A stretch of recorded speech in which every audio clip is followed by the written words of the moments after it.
Bonjour, j'espère que vous allez bien. Aujourd'hui, je vous fais la lecture de mon livre Bout de vie dans le recueil Bout de mer. Je vais vous lire des textes qui parlent de la grossesse, l'accouchement et la réalité de la vie d'une jeune maman. Ce sont des textes qui sont précieux et intimes.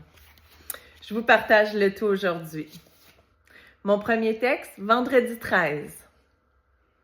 Vendredi 13 août 2021. Je suis à 40 semaines et 3 jours, dilatée de 3 cm depuis 3 jours. Je pars marcher mes 3 km. C'est la canicule, il fait déjà très chaud malgré qu'il soit tôt. Ma bédaine est énorme. Je reviens à la maison prendre ma douche. Pendant que je me coiffe, je commence à avoir des contractions. Je les chronomètre avec mon application.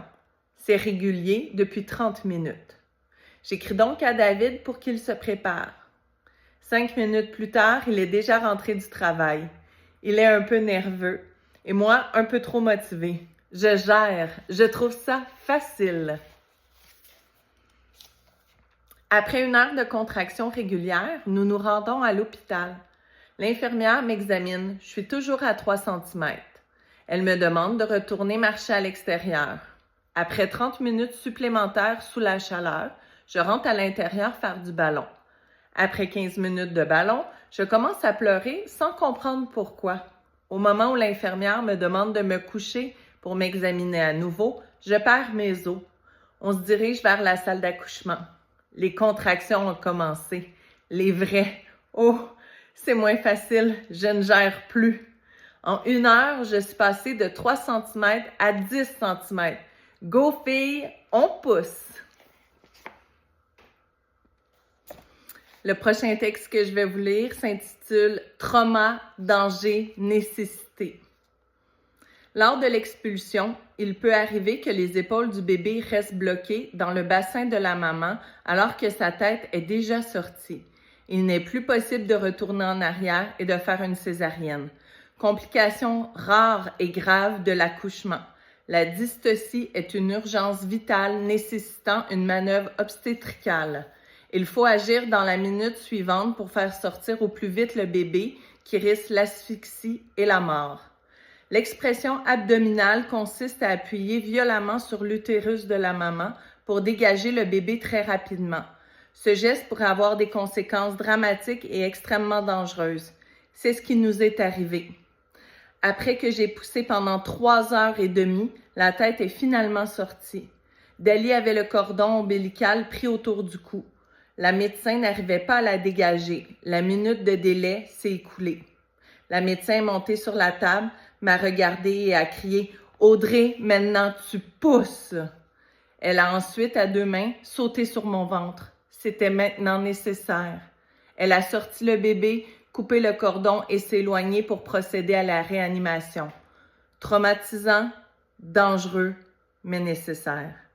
Dali et moi n'avons gardé heureusement aucune séquelle de cette procédure controversée. Nous sommes 2 championnes bébés. Le prochain texte que je vais vous lire s'intitule « Mode d'emploi ». Les 24 premières heures, Dali n'a pas voulu prendre le sein. L'accouchement s'est terminé violemment. Et selon moi, il faisait beaucoup trop chaud à l'hôpital. Je lui ai donné le colostrum à la cuillère. Une fois à la maison, à la climatisation, j'ai réussi à allaiter. J'ai allaité exclusivement jusqu'à 2 mois. Pour ma part, c'était facile et agréable. Papa voulait participer. J'ai allaité et très progressivement, de 2 mois à 3 mois, j'ai fait l'introduction au biberon. Au début avec lait maternel et ensuite préparation commerciale. J'ai donné le biberon exclusivement de 3 mois jusqu'à 3 mois et demi. Dali buvait 120 ml aux 2 heures. J'ai donc commencé l'intégration aux céréales. J'ai introduit la diversification alimentaire à 4 mois et demi. Dali buvait encore 900 ml par jour et prenait 3 repas. Déjeuner, céréales plus fruits. Dîner, viande ou tofu, plus légumes, plus fruits. Souper, viande, plus céréales ou tofu, plus légumes, plus fruits. À chaque étape, à chaque changement, j'avais des doutes. Je trouvais cela trop rapide. Elle était assise et ne jouait pas avec la cuillère. Elle était mature et comprenait que c'était l'heure du repas. Elle était si jeune, mais Dali est grande comme papa et forte comme maman. J'ai simplement fait confiance à ma fille. Elle était prête.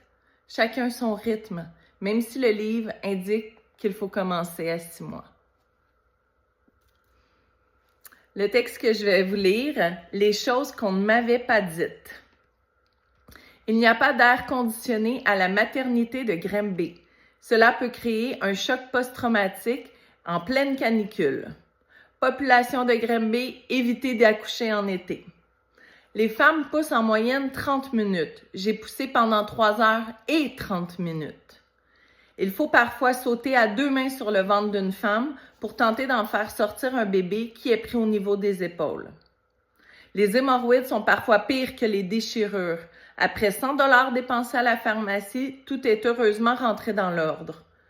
Il est possible de perdre le tiers de son sang et quand même être capable de se lever après. Et tout cela sans épidurale. Accoucher, c'est comme aller à la guerre. On ne sait jamais vraiment comment cela va se dérouler. La capacité du corps de la femme est impressionnante. Certains bébés ne font pas de rots, mais des pets à profusion et peuvent devenir des bébés dragons du jour au lendemain. Il est possible d'avoir des jambes musclées à force de sauter dans le salon. Technique de squat pour arrêter bébé de pleurer. Je crois que mes cours de bootcamp peuvent encore attendre un peu. Parfois, il est possible de briser un fauteuil à force de se bercer pour tenter d'endormir bébé. Il peut y avoir régression du sommeil, même pour les bébés qui ne dorment déjà pas. Changer des couches avec certains pyjamas peut être un cauchemar la nuit. Merci à l'inventaire de la fermeture éclair double. Les bruits blancs fonctionnent vraiment, mais pas toujours. Et quand même avoir le sourire au matin, quelques cafés peuvent aider. Il faut sans cesse s'adapter, essayer. On ne sait jamais vraiment si cela va fonctionner. La capacité du mental de la femme est impressionnante. Un bébé peut boire aux heures pendant une poussée de croissance et l'on commence à calculer le temps à partir du début de la tétée. Wow, il me reste 10 minutes pour tenter de dormir. Malgré tout, il est possible de quand même pleurer la journée où l'on cesse d'allaiter. Il n'est pas toujours bon de lire des conseils ou des commentaires sur les blogs pour maman. Ton bébé a une volonté qui lui est propre, même si tu avais fait des plans cette journée-là. Ma douche peut encore attendre. Et quand même avoir le courage de ne jamais abandonner. Il faut suivre son instinct, se faire confiance. On ne sait jamais vraiment comment cela va se terminer. La capacité du cœur de la femme est impressionnante, car on ne m'avait pas dit qu'il était possible d'aimer autant. Merci!